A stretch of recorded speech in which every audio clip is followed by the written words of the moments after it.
Hi, I'm Jess Coverley and I'm a Pilates instructor and a physiotherapist. And in lots of Pilates classes and lots of physio explanations, we always talk about neutral.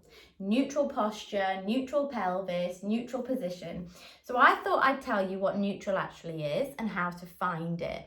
Okay, so I've got this bowl of pink water. Looks quite disgusting, but you might be able to see it okay. And I want you to imagine that this bowl of water is your pelvis, okay? So your pelvis forms a circle across the top where the bones are, okay? A circle. It joins your spine in the middle, and at the front, right down low, it joins together, which is the pubic bone. But in general, the top of the hips and all the way around is like a circle. And we want to imagine that that's the top of this bowl, okay?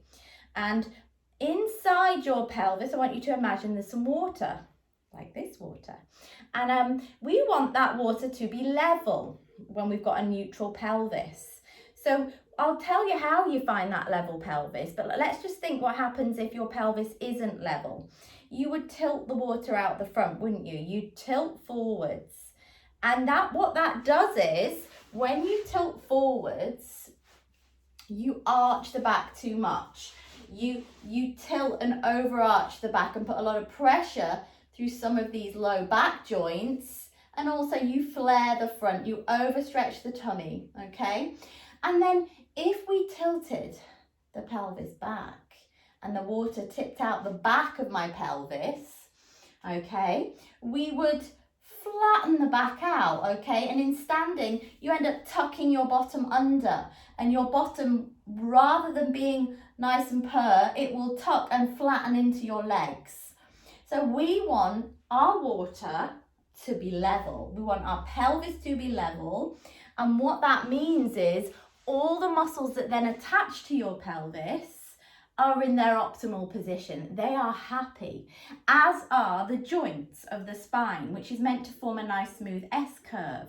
So a nice curve in the lower back. There should be a little curve here, your lumbar lordosis, this is called. There should be a slight rounding of the shoulders, so the upper back shouldn't be flat. That's called your kyphosis. And then there should be another lordosis in the neck. There should be a little curve here coming up, and often a loss of these curves one way or the other will lead to pain. Normally pain in the back, but even in muscles further down, because obviously everything eventually is attached to the torso and to the spine in some way. So the best way to find neutral for you, and it can vary from person to person depending on your anatomy, but in general, most people have got this nice little curve in their low back when they're in neutral, okay? And the ribs sit evenly over that. So the ribs shouldn't be flaring forwards and they shouldn't drop back. But we can do another pose thinking about rib position, because that's a little bit harder sometimes for people to feel. But if you lie on your back right now, because the best way to find it is on your back, because we have the floor as our feedback. So you lie on your back. So now our pelvis is relaxed, okay? The back is relaxed. And I want you to think about those two extremes of movement that we looked at with our bowl.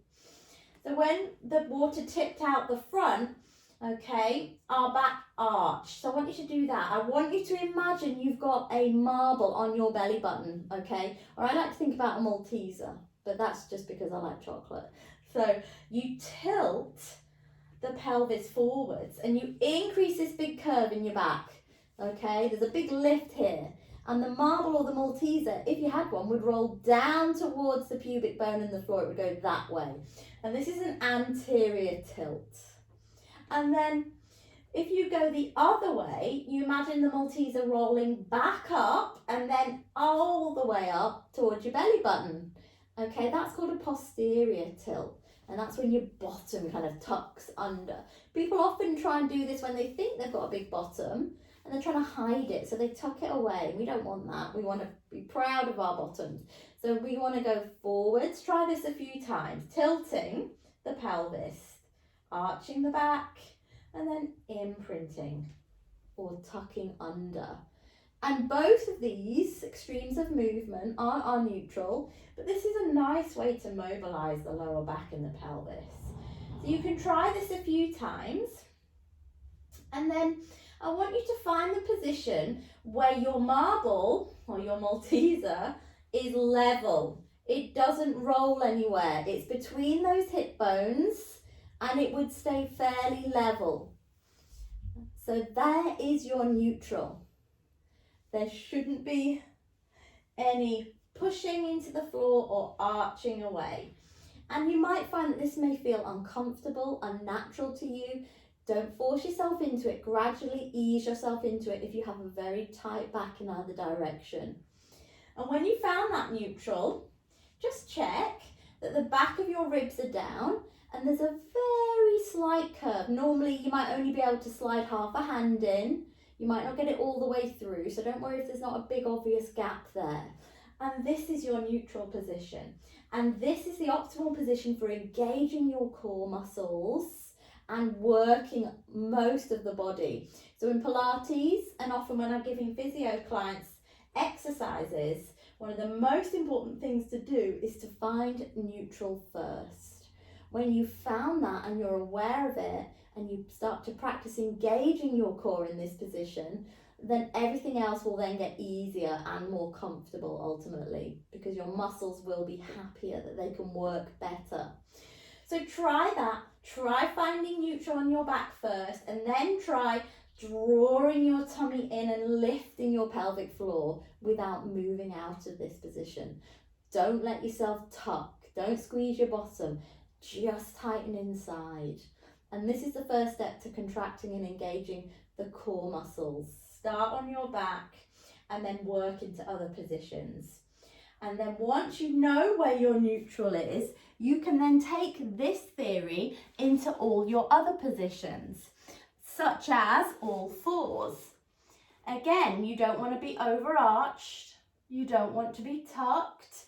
You want to just lift the tailbone a little and make sure this time that the sacrum would be able to balance the marble, this bone just above your bottom, where your bottom starts. Not here, this is the lumbar spine where the curve is.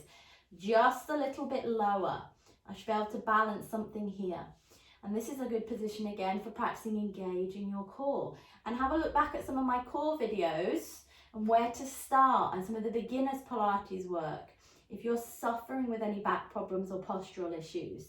Okay, so start on your back, try all fours, and then progress into taking that neutral into your sitting and standing postures. So when you're sitting at your desk, make sure there's a little curve there, even if you have to slide a towel in or a cushion, so you're not flattening and tucking under. Especially in the car, I see this. When people are driving, they're sort of slumped back, right down low, especially bucket seats. So sit on a wedge or get something in the small of your back to pull yourself up. And once your lower back and pelvis are in the right position, it has a knock-on effect all the way up. So as soon as I sit up tall, look what happens. So I'm here, and then as soon as I sit up tall with my pelvis, I get onto my sit bones, I come into neutral pelvis, the rest of my spine follows, and my head lengthens up better. Not here, but here, and that starts at the pelvis. So that's where to start with great posture. Everything else should follow on. There's obviously some really great neck and shoulder exercises we can do to help neck posture, but we'll save them for another time. If you have any questions on neutral, how to find it, when to use it, drop me a message below, and please subscribe to my YouTube channel if you like my videos. Have a great day.